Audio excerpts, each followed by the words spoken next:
people have no energy? Because mental diarrhea. You eat bad food and then try to stop diarrhea, it's not going to work. This much you do. Tonight before you go to bed, keep it down and go to bed. In a little while, if you simply sit here, things around you will reverberate.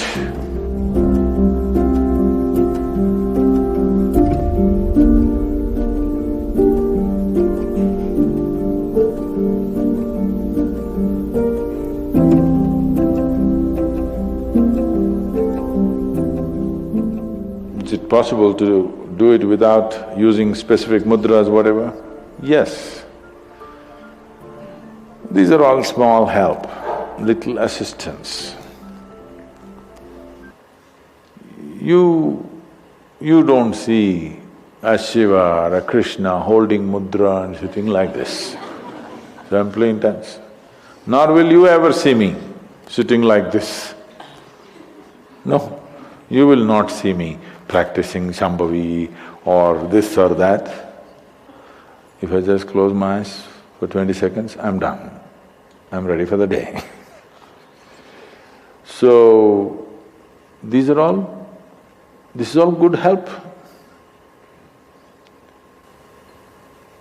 But is it the only way to do it? No. You can simply sit. If you learn to simply sit, you'll become tremendously intense.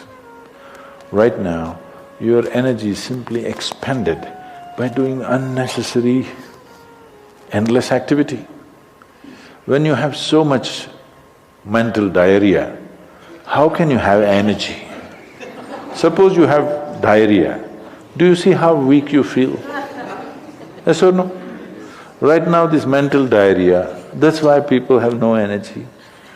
They want to just eat and sleep all the time because mental diarrhea, it's very exhausting. If you have physical diarrhea, you know how exhausting it is. Yes? This is also equally exhausting. People are sleeping 8 hours, 10 hours a day, not because they're working so much or their body is in such a bad state, it's just mental diarrhea. If you stop the mental diarrhea, there's enough energy to make this very, very intense. Now how do I stop mental diarrhea? If you have diarrhea, physical diarrhea, what is the first thing to do? Huh? What?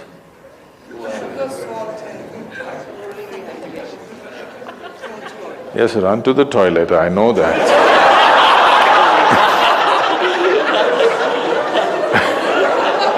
I'm saying as a corrective measure, what's the first thing you do?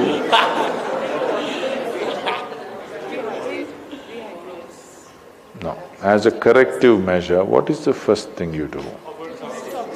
First thing is stop eating, right? Yes or no? But diarrhea means in some way we've eaten something that the body doesn't want. It's trying to throw it out. Yes? You've taken something inside which the body doesn't like, it wants to throw it out. First thing is, stay away from food for some time. You eat bad food and then try to stop diarrhea, it's not going to work. So similarly, bad food for the mind is just this. You have gotten identified with things that you are not. The moment you get identified with things that you are not, mental diarrhea is inevitable. It's bad food for the mind. Now it will run endlessly, do what you want. You do any damn meditation, you say Shiva, Rama, it's not going to stop.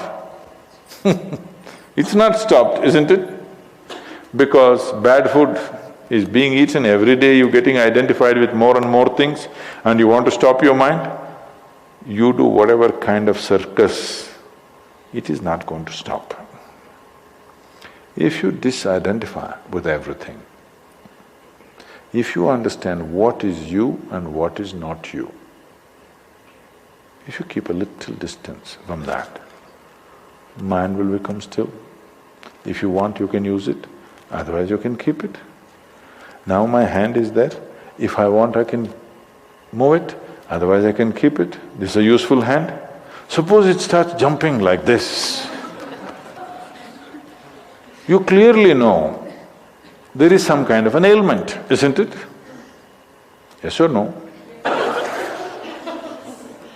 So if hand is jumping, you know it's an ailment. If mind is jumping, is it an ailment or no? The ailment has come because continuous wrong diet. You tell your mind that I am this, I am this, I am that, I am that. It's having diarrhea. You stop giving it wrong food. If you clearly see what… even if you do not know what is me, at least you know what is not me, isn't it? This much you do. Tonight before you go to bed, sit on your bed and sit down and discount everything that is not you. This house in which you're living, is this me? No. This loving parent or mother, father, wife or husband or child, they're wonderful, but is this me? No. Now these nice clothes I'm wearing, is this me? No. Now my body, I like it, but is this me? No. Now I'm having so many thoughts, is this me? No. Now I'm having wonderful emotions, is this me? No. Like this, everything that's not you, before you sleep, keep it down and go to bed. Tomorrow morning, you will wake up considerably more intense than today. Every day you do it. In a little while, if you simply sit here, things around you will reverberate. Really. So I was in… a few years ago, couple of years ago, I was in America and this is a very typically American question. This lady comes up to me and she's very angry. I've been doing this yoga for last 35 years, nothing happened. But you went and just sat on a rock and things happened to you. This is not fair. Where is the damn rock?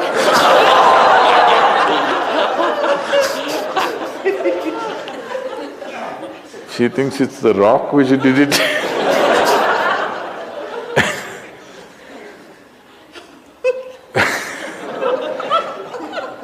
The only sadhana that I did in my life is, right from my very early age, though I was very actively involved with everybody around me, I never identified myself with my parents or my siblings or my endless number of friends or the society or the religion or the country or anything around me. Never identified. Not that I was not involved, I was very involved, very active. Even today I'm very active and involved, but not identified. If you don't identify with anything, there is enough energy in this to become intense. See, I want you to understand, your life energy right now in this body, how many things it's doing here as you're sitting here? Hello, do you know the complexity of activity it is doing? Every cell in the body, your liver, your kidney, your damn spleen and all kinds of stupid things that we cannot even figure even today. Yes? Just see as you sit here, how many things this energy is doing. Obviously it must be intense to do all this. You are not able to experience it because of diarrhea. When you have diarrhea, that's how you feel, isn't it? Yes or no? So that's how it is. Stop the diarrhea. Stop eating bad food, diarrhea will stop. Once diarrhea stops, there's enough energy in this to sit here and reverberate in a very intense way.